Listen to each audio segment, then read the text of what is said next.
I'm Dan Farber, Editor-in-Chief at ZDNet, and I'm here today to talk about CRM, and in particular what I'm calling the CRM, Customer Relationship Management, Mashup.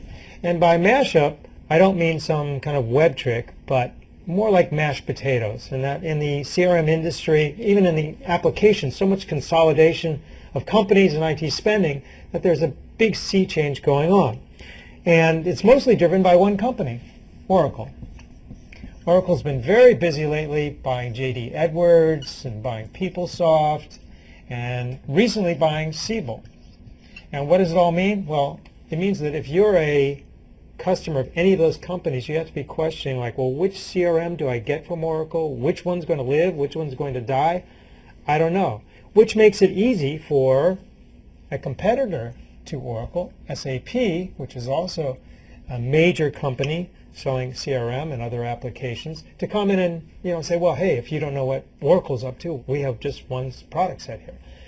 And that's mostly serving the high-end, large enterprises. And they pretty much have that market sewn up with all the consolidation going on. Now, there's one other player, and I think we'll talk about moving more into the mid-market because Oracle's in there and SAP's in there. Well, now Microsoft wants to play a big role here, and they just introduced a new kind of upgrade of their CRM product and a new platform for business applications called Dynamics, but they're quite a bit late to the game and really don't play much in the high end. But the mid-market's much more wide open, defined as maybe 500 or less computers, maybe 1,000 or less people.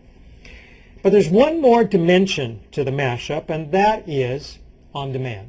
Now, on-demand means rather than on-premises, where you buy a software license, where you have to buy the hardware, you have to integrate it and do all that hard work, on-demand means that you get it simply over a web interface and someone else does all the dirty work. Now, typically, it's been aimed more at the smaller size businesses. And that's where the company that's the leading light in this space, Salesforce.com, started.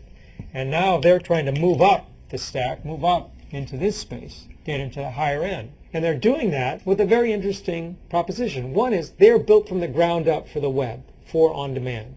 Whereas these guys, have a little bit of trouble. They either have to buy a company, which is what Siebel did, and which now Oracle did, or they've got to figure out how to retrofit their own applications for on-demand, which is not easy. So Salesforce is out there kind of pitching its wares, and it has a platform where it takes care of all the hosting, it takes care of all the data, all the security, and now they're opening up their architecture so that they can develop micro verticals, which means that they have a generalized product. They're not in manufacturing for aerospace, but someone else could do that using their tools and then focusing on their engine. Now I call that the Microsoft model because it's a proprietary engine that developers build on, and Microsoft always gets paid, Salesforce would always get paid, but in this case a subscription rather than a software license. So as you can see, ranging from small to large, from the enterprise to the mid-size to the small, on-demand and on-premises and consolidation going on, it's indeed a mashup.